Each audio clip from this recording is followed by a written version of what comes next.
सभी को जय मसीह की।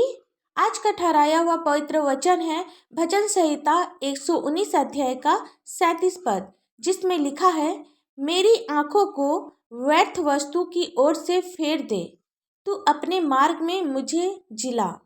मेरे प्रियो, हमारी आंखें परमेश्वर का दिया हुआ एक अनमोल तोहफा है।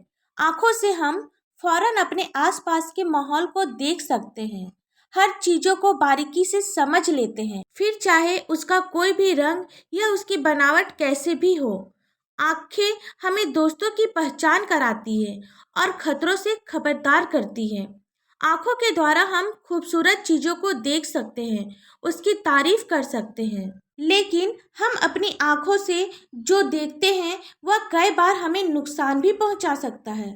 हमारी आंखों का हमारे दिमाग के साथ बहुत गहरा नाता है। हम जो देखते हैं उसका हमारी सोच पर गहरा असर पड़ता है और यही सोच हमारे दिल की भावनाओं पर असर करती है। आज हम शैतान की दुनिया में जी रहे हैं, जो गिरा हुआ है, जहां सिर्फ अपना स्वार्थ पूरा करने को बढ़ावा दिया जाता है।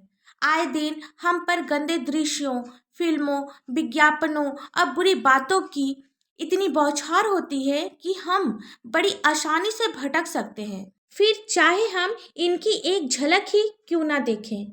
हमारी आंखें हमें खतरों में डाल सकती है। इसलिए वचन में भजनहार ने परमेश्वर से कहा कि व्यर्थ वस्तु की ओर से मेरी आंखें हटा, मुझे अपने मार्ग में जिला।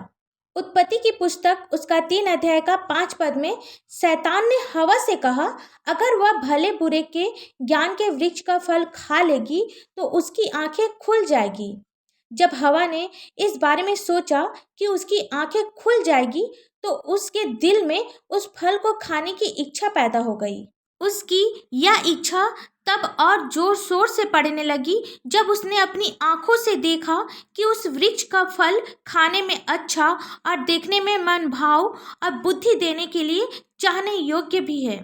उस पेड़ को ललचाई नजरों से देखते रहने की वजह से हवा ने परमेश्वर की आज्ञा तोड़ दी। बाद में आदम ने भी यही किया, जिस वजह से सारी मानव जाति पर मुसीबत आ पड़ी। आज इंसानों को बुरे काम करने के लिए उसी तरीके से लुभाया जा रहा है जैसे हवा को लुभाया गया। शैतान लोगों को गुमराह करने के लिए हर चाल का इस्तेमाल करता है, जिसमें सबसे खतरनाक है आंखों की ख्वाहिशें। ये आंखों की ख्वाहिशें हमें सही रास्तों से भटकाती है। एक वचन हम लोग और देखेंगे, मत्ती रचित सुसमाचार उसका 6 अध्याय का 22 से 23 पद, जिसमें लिखा है, शरीर का दिया आंख है, इसलिए यदि तेरी आंख निर्मल हो तो तेरा सारा शरीर भी उजियाला होगा, परंतु यदि तेरी आंख बुरी हो तो तेरा सारा शरीर भी अंधियारा होगा। इस कारण वह उजियाला जो तुझ में है यदि अंधकार हो तो वह अंधकार कैसा बड़ा होगा। हमें इस अंधकार से बचना है। हमें अपने आँख को जो दिया कहलाता है उसे हमेशा निर्मल रखना है, हर बुराई से रोकना है, तभी हमारा सारा शरीर उजियाला होने पाएगा। आइए हम सब प्रार्थना करें कि हम सभी व्यर्थ की चीजों से अपनी आंखों को फेर सके। धन्यवाद धन्यवाद धन्यवाद हो पिता परमेश्वर, हालेलुया हालेलुया हालेलुया। स्तुति स्तुति स्तुति हो पिता परमेश्वर।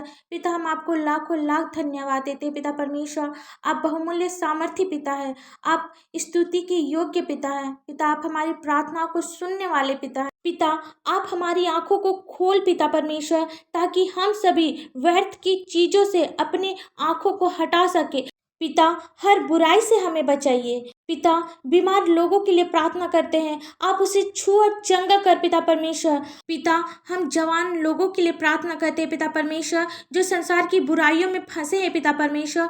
आप ऐसे लोगों को क्षमा कर पिता परमेश्वर और होने दे पिता परमेश्वर कि सभी लोग आपके प्यार को पहचानने पाए और आपके निकट आने पाए पिता परमेश्वर। पिता, जितने भी लोग नशा करते हैं, एक एक नशे की बुरी आदत यीशु मसीह के नाम से दूर होने पाए। जिनकी शादी अभी तक से नहीं हुई है पिता परमेश्वर, आप उसे एक सुंदर से जीवन साथी की आशीष दे पिता परमेश्वर। पिता, जिनके पास संतान नहीं है पिता परमेश्वर, आप उसे एक सुंदर से संतान की आशीष दे पिता परमेश्वर। पिता, और आपसे हम लोग क्या मांगे, इस प्रार्थना को आपके मीठे और पवित्र नाम से मांगते हैं। दया से सुन और स्वर्ग राज में ग्रहण कर। आमीन। परमेश्वर का यह वचन आप सभी के पास पहुंचे, इसके लिए आप हमारे इस चैनल को लाइक, शेयर और सब्सक्राइब कर दीजिए। धन्यवाद।